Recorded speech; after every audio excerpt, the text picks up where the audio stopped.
Olá pessoal, espero que todos estejam bem, graças a Deus estamos bem aqui também, debaixo da graça do Senhor Jesus, né? E hoje nós vamos fazer uma reflexão dentro da palavra do Senhor, a palavra onde o Senhor deixou para nós, escrita lá em Mateus capítulo 24, onde a gente vai ouvir Jesus falando sobre a tribulação, né? Que a gente chama de uma grande tribulação, né?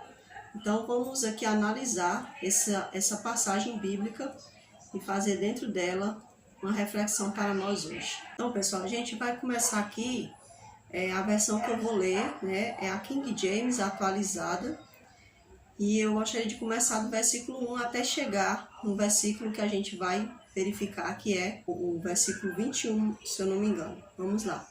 Então Jesus saiu do templo e ao caminhar seus discípulos chegaram mais perto dele para lhe apontar as construções do templo.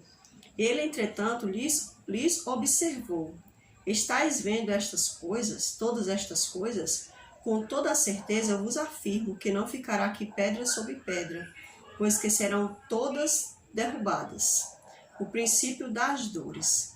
Eu acho interessante porque é uma tradução bem concisa, né? Bem enfática, né? No assunto. E eu gosto muito dessa tradução, e também da Almeida, né? Tendo Jesus se assentado no Monte das Oliveiras, os discípulos chegaram até ele, em particular, e lhe pediram: dize-nos quando ocorrerão estas coisas, e qual será o sinal da tua vinda e do final dos tempos. Então, diante do que Jesus havia falado, né, que Jesus ficou ali contemplando o templo, e eles também, Jesus olhou para eles e disse: olha, não ficará pedra sobre pedra, tudo será derrubado. Então eles ficaram, né, pensando, e quando Jesus parou ali, ali parou no Monte das Oliveiras e se assentou-se, provavelmente para ensinar, né? Então eles foram questionar Jesus, foram perguntar a Jesus quando sucederiam essas coisas, né?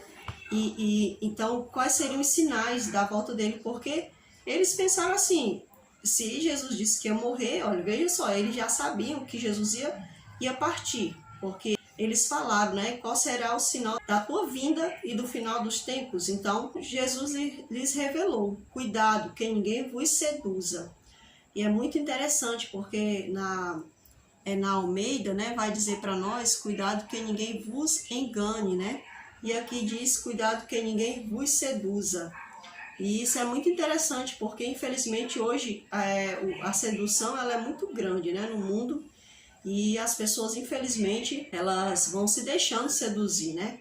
Pelas mentiras, né? E Jesus falou tanto nisso em Mateus 24, né? E infelizmente a mentira ela tá tão envolvida com a verdade que é uma forma bem sutil, né? Para enganar a muitos, né? Muitos que não estão apercebidos, na verdade. Versículo 5 diz: pois muitos são os que virão em meu nome, proclamando: eu sou Cristo.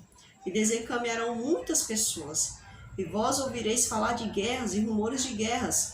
Todavia não vos desespereis, porque é preciso que tais coisas ocorram, mas ainda não será o fim. Então Jesus sempre apontando, né, que essas coisas iam acontecendo, iam aumentando, mas não deveriam os discípulos, nem quem ia estudar a palavra posteriormente, não deveria entrar em desespero, porque ele disse que ainda não era o fim. Portanto, nação se levantará contra nação, e reino contra reino. Haverá fomes e terremotos em vários lugares. Contudo, esses acontecimentos serão apenas como as primeiras dores de um parto. Então, ali, as primeiras contrações, né, digamos assim, né? Porque a mulher já sente a dor lá na contração, né? E tem aí a dor do parto, né? Que o pessoal... Algumas pessoas até dizem que é a dor da morte, né? É uma dor da morte que traz a vida, né? Graças a Deus. Então, eles vos entregarão para serem afligidos e condenados à morte. Eles quem, né? Todas aquelas pessoas que se opõem, né, à verdade, às coisas do alto, né? E foi isso que aconteceu ali com muitos dos discípulos, né? E aconteceu também na época da Inquisição também, né? Quando as pessoas queriam seguir o que estava na Bíblia, não queriam seguir o que dizia ali a igreja apostatada, né? Então, essas pessoas foram perseguidas até a morte, né? E sereis odiados por todas as nações, por serem meus seguidores. E isso aqui é uma coisa que acontece ainda hoje, né? aqueles que querem servir a Jesus. Existem muitos lugares que essa perseguição, esse ódio, né, ele é bem explícito. E em outros lugares o ódio não é tão explícito assim, mas quando você vai falar daquilo que a palavra de Deus fala, há ali um rebate, né? A gente sente ali que há uma oposição, né, quanto ao que é pregado nas Escrituras. E hoje está uma coisa assim terrível, né? Onde o mundo quer que a gente aceite o pecado, né? Aceite o pecado e deixe de lado o que é a verdade, né? Mas a gente não tem como deixar, porque como é que a gente pode deixar a quem nos ama tanto, que é Cristo, né? Não podemos deixar Cristo para aceitar o pecado, né? Aceitar o que o mundo diz que as pessoas devem aceitar. Alguns aceitam, né? Mas aqueles que de fato amam a Cristo não tem como aceitar essa mentira, né? E aí ele continua aqui no capítulo de Mateus, versículo 10, diz assim: nessa época muitos ficarão escandalizados, trairão uns aos outros, se odiarão mutuamente. Isso aqui é uma coisa forte, né? Então, olha só, aqui ele fala assim: numerosos falsos profetas surgirão e enganarão a muitos. E a cada dia está acontecendo isso, né? Está se multiplicando, como diz aqui a palavra, né? Uma forma numerosa, né, de falsos profetas enganando a muitos. E por causa da multiplicação da maldade, né, o amor da maioria das pessoas se esfriará. Que amor seria esse, né? A gente sabe que o amor não é um sentimento, né? O amor é mais do que isso. E a gente sabe que o amor é a própria pessoa de Cristo, é a essência de Cristo, né? Às vezes as pessoas confundem amor com aceitar coisas erradas, quando que na verdade Jesus nunca aceitou o erro, né? Nunca aceitou o pecado, ele aceita o pecador. Ele me aceitou, né? Eu sei que Jesus aceita o pecador porque ele me aceitou. E ele me aceita, né? Ele me ajuda a lutar as minhas lutas, né? Ele me ajuda a lutar as minhas lutas e ajudar muitos quanto eu, né? Assim como eu, a lutar as suas lutas. Então Jesus, ele sempre amou o pecador, mas ele nunca amou o pecado. Na verdade, ele abomina o pecado. E não importa o nome que dermos a esse pecado, sempre vai ser pecado para Deus. Aqui diz que o amor, ou seja, a presença de Deus, ela iria ser extinguida, né? Ela iria se extinguir na vida de muitos. E, na verdade, as pessoas, elas tendem a extinguir a Jesus, porque Jesus disse assim, ó: buscar em primeiro lugar o reino dos céus e a sua justiça, ou seja, busquem primeiro as coisas do alto e a sua justiça, ou seja, fazer a vontade do Pai, né? E as outras coisas vos serão acrescentadas. Mas as pessoas estão tão apressadas em buscar as coisas que agradam o seu eu, que elas nem percebem que, na verdade, elas estão caindo numa armadilha de Satanás, né? Então, essa pressa que a gente tem de sempre estar buscando primeiro as coisas aí do mundo, né, acaba aí extinguindo a presença de Deus de dentro dos nossos corações. Então, é verdade, a palavra de Deus, ela vai se concretizando a cada dia, né? E diz assim: aquele, porém, que continuar firme até o fim será salvo. Então, é necessário que sejamos perseverantes, né? E aqui a gente já vai apontando para a questão lá mais adiante, né, que a gente quer falar. E este evangelho do reino será pregado em todo o mundo, habitado, como testemunho a todas as nações. E então chegará o fim, a grande tribulação.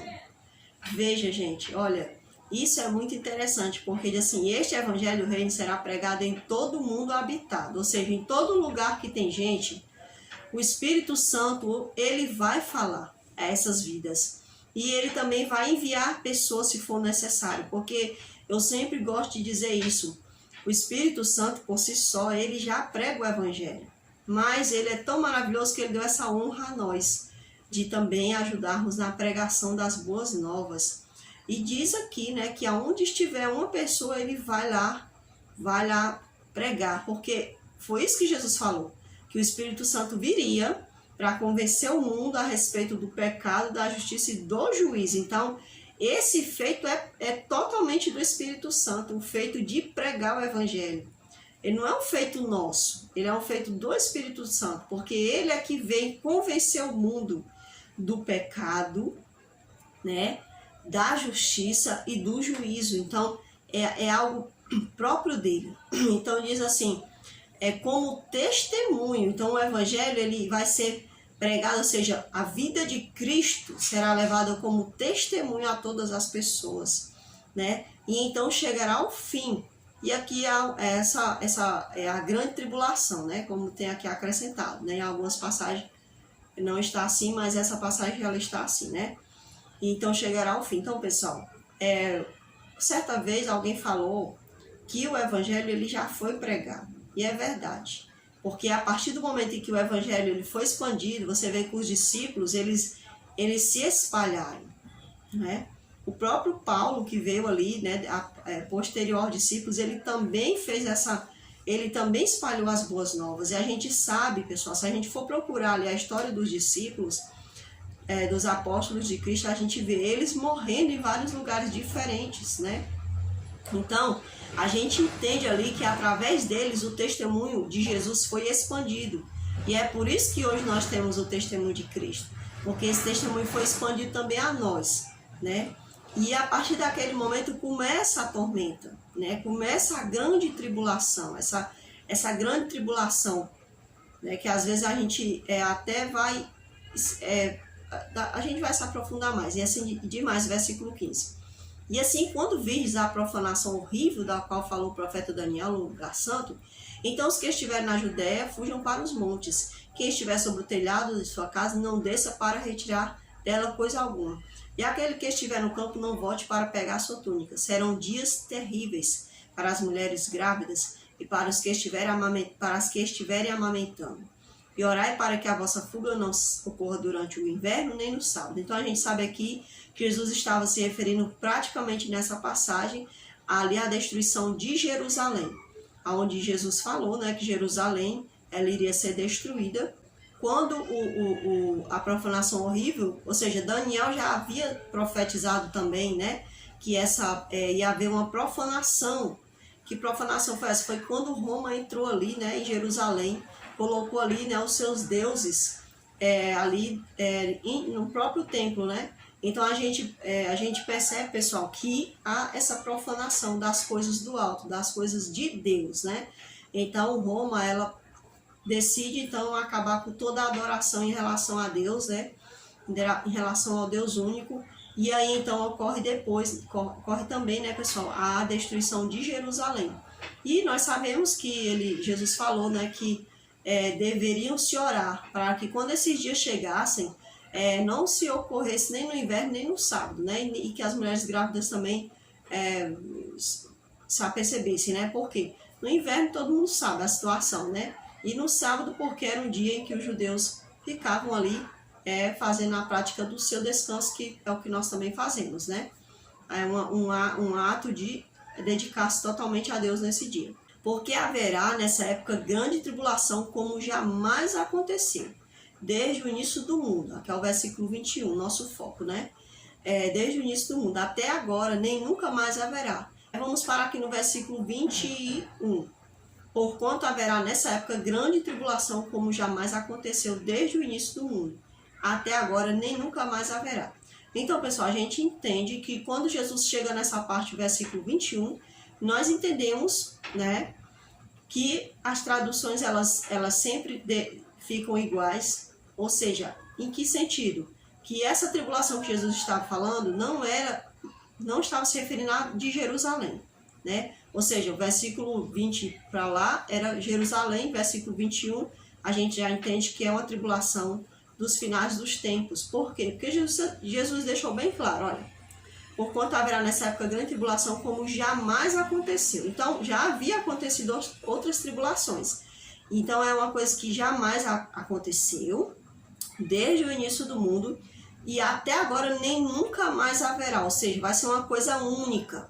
Não tem como haver depois, né? Então, o que é que a gente quer falar aqui sobre a questão da tribulação?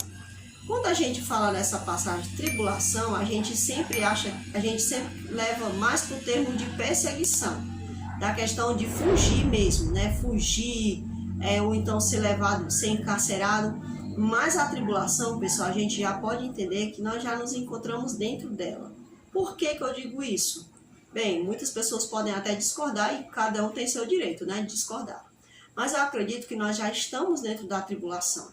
Porque a palavra tribulação, pessoal, ela não quer dizer que você está ali só correndo ou sendo levado para a prisão, não.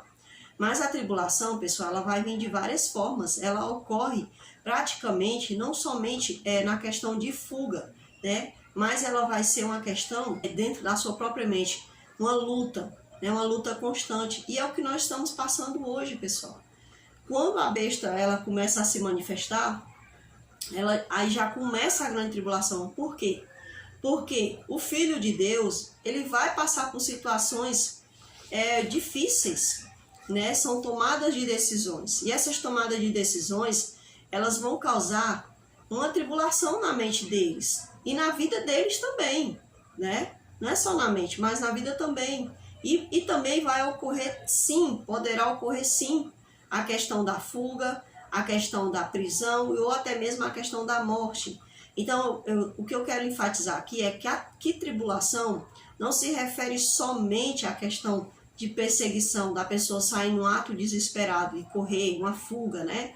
Não, mas a tribulação ela já começa dentro da nossa mente, onde nós vamos ter que tomar decisões, onde pessoas vão olhar para nós de forma,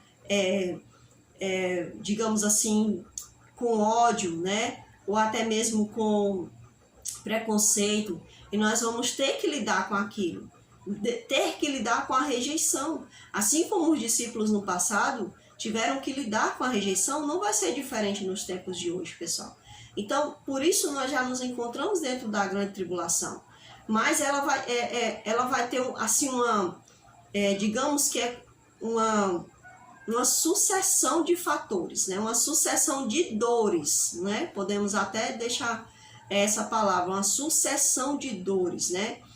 Ou seja, iniciando-se na questão psicológica, né? Entrando no âmbito físico, né? Alguma coisa que vai faltar a nós, no âmbito social, onde nós vamos ter pessoas ali olhando com olhares diferentes para nós, porque a gente não quer andar de acordo com o mundo, de acordo com o que a besta diz, né? Então a gente vai passar por essa tribulação. Então é necessário que a gente entenda o que é a tribulação, porque muitas vezes a pessoa está esperando uma tribulação, aquela coisa assim terrível, né? E por isso vai aceitando tudo, Então hoje, se eu já entendo o que é tribulação hoje, pessoal, eu já vou entender que eu já estou vivenciando a tribulação, né? Esse processo de tribulação, a ponto que ele vai ficando cada vez mais forte, né?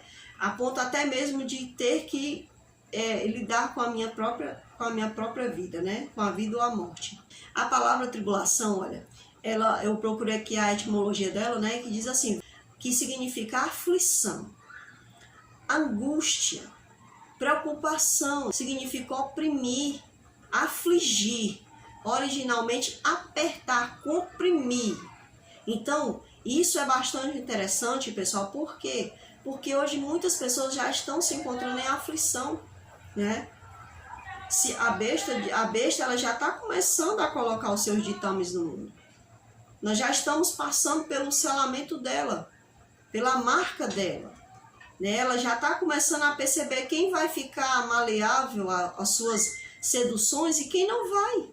E aquele que não vai, esse vai ser mais, vai passar por mais aflição, por mais angústia, vai ter mais tribulação, ele vai ser mais oprimido ainda, vai ser mais afligido, né? Vai apertar mais ainda ele, vai comprimir.